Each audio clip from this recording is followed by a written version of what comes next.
Welcome back. Time for the Hot Topic Buzz. An oops moment. 72% of U.S. workers who changed jobs during the Great Resignation now say they regret it. They regret quitting. A new survey finds that workers were surprised to learn that their new roles or companies were different from what they were led to believe during the interview process. Experts describing the trend as a shift shock.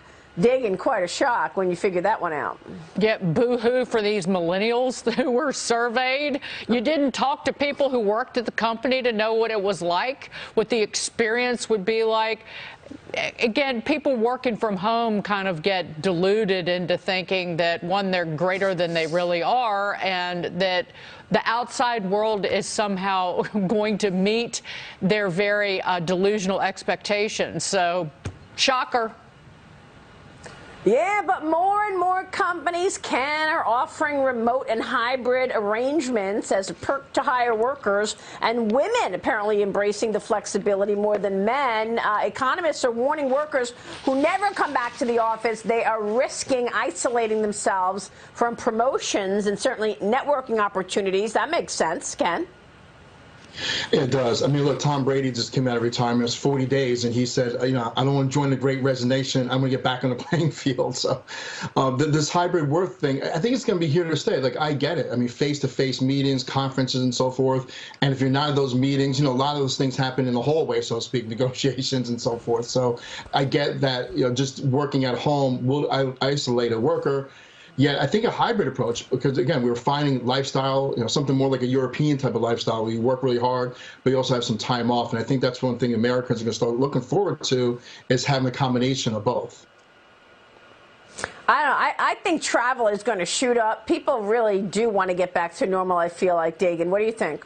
It already is. If you try to go anywhere, yeah. Maybe the record high gas prices changed that. But you saw it in the inflation numbers, that it's services inflation that is also a problem. So it's not part of the supply chain. In terms of economists are warning women that their desire to have a work-life balance is going to hurt their careers, I think that's the decision.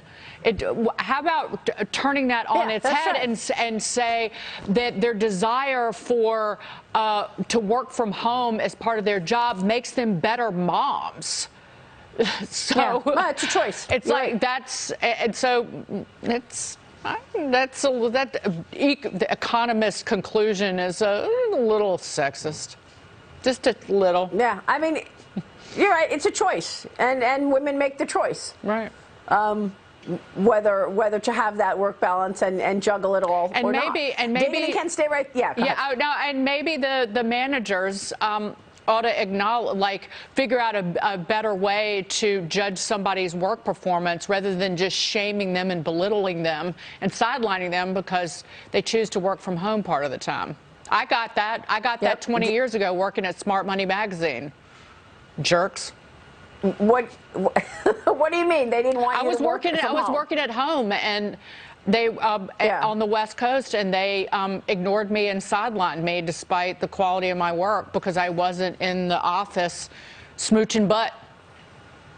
And then you left. Yeah, and that after a year because they stunk. And because you could, like others. Dagan and Ken, stay right there. The next hour of Mornings with Maria begins right now.